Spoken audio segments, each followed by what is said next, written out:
Good afternoon, people. It's Marsha. This is part 3 of, I will say, 6 of the village mountain build. This is the top of the mountain. If you guys are just joining me for the first time, please look back on part 1 and part 2. I go over how we got started right from the bottom up, on how to get it set up, how to get everything kind of going, the plastering, everything glued down, and what you need to make it look pretty. And then we did a painting and that. So today we are going to be doing the first part of our cast, which is going to be our water casting, and the trails, the little walking paths and trails. So I'm gonna shut up now and show you around my village of the new stuff that I have done, which is adding some trees and a few rocks here and there in the water.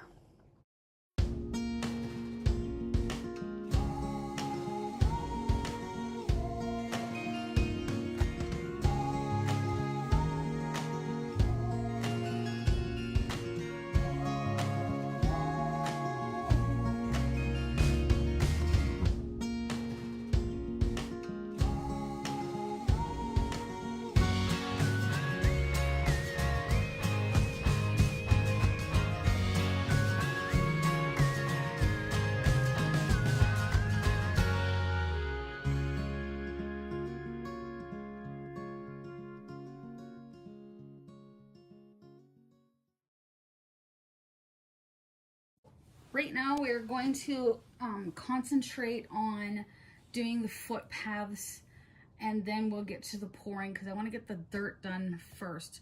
So with that, we're just going to use some regular old school glue. You'll need just a cheap dollar store paintbrush. You're going to need some kind of dirt or moss or grass or whatever you want to use, rocks.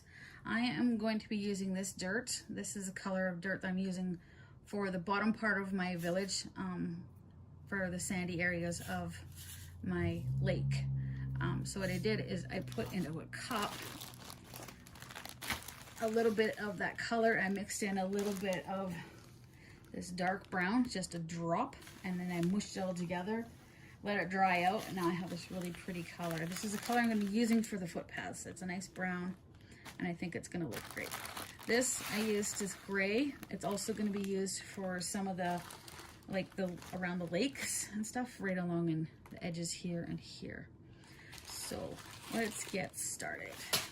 So now we're just working in this space here. I don't know if you can see this little white line. It's kind of hard to see. I also have a purple line here because I am putting a dock. That's what these 2 posts are for, is for the dock. So what we're going to do right now is we're just going to take our school glue, if we can, and we're just going to go add a bunch of stuff here, add a bunch of glue where we want it. I'm going to skip over that part because I don't want any glue there. And I want it right up to the edge. It's totally fine up to the edge. And we're just going to scoop the glue around. Looks like enough. And just take the paintbrush and just kind of smear it around.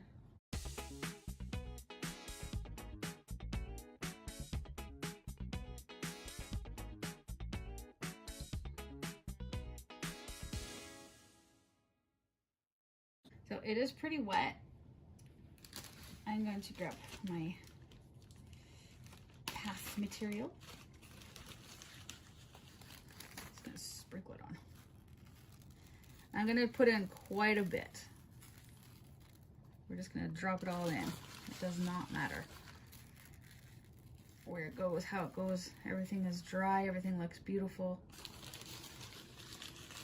So this will come off really, really easy.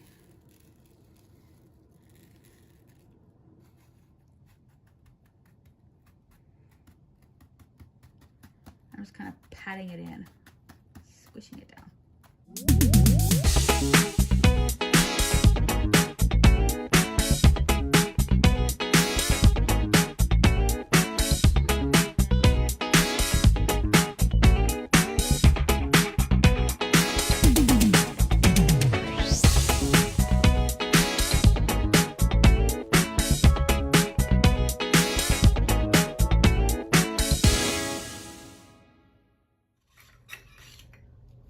Okay, now that we're done doing the gravel, we're going to be doing the casting for this. So it's been about an hour since I left, so I just wanted to show you. I did add a fence. I just added the grass back in and the buildings and stuff. So I do have my dock, which is going to sit here, and then I have another little footpath bridge that's going to go up top, so like that. But I'm going to move those aside. This is permanent, so it's not coming out. It is glued in. So the tools that you're going to need is you're going to need some kind of big plastic cup, 2 little smaller cups, some way of weighing, which I have this here, which is really good. So it does weigh the cups, so I'm going to do that and then just zero it out. I have it set for grams. You're going to need some kind of stirring equipment, so I'm going to actually use this because it's nice to stir with. And then you need your cast. Mine is 1-to-1 ratio. There's others out there that are a lot different. This stuff dries hard within 12 hours, which is great. I'm going to be coming back in about 5 hours or so, maybe 6 hours tonight after the first batch, just to see what it looks like, and then I can actually pour another one over top of it. What that's going to do for me is hopefully give it a nice little ripple effect.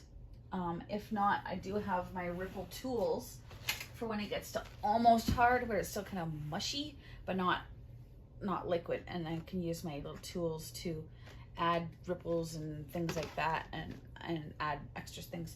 So I do have a couple little fish that I want to put in this part here. I'm going to put 1 fish in, maybe 2, or maybe paint them on, or a sticker or something. I'm not too sure, but we'll figure it out.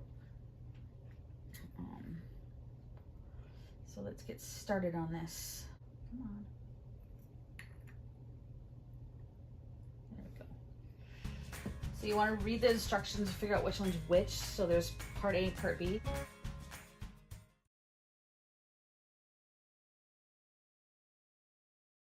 So it's pretty cloudy. You can kind of see how cloudy it is there. Once it's completely stirred, all them bubbles will be out and it'll be completely clear. So there won't be any weird streaks in it. It takes about 2 minutes or so to stir. So I am going to be right back.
Alright, different angle here. You can kind of see how shiny it is. It's still very much tacky and wet. You can kind of see it flowing. But I do have it in most of my areas where I need it to be. Flowing down there. So I will be back in probably about 6 hours. You can see where it's wet and where it's not, because it's super shiny there and not shiny there. So right here, dry. Right here, I'm not going to touch it, but it's wet. You can kind of see if I move this. It's very much wet still. But yeah, there's that. I just have quite a bit of flow, but when I get back, it should be nice and flat and mostly dry. And I'll see if I can get some little flow happen in there. And then tomorrow, we'll do a second pour. All right, talk to you later.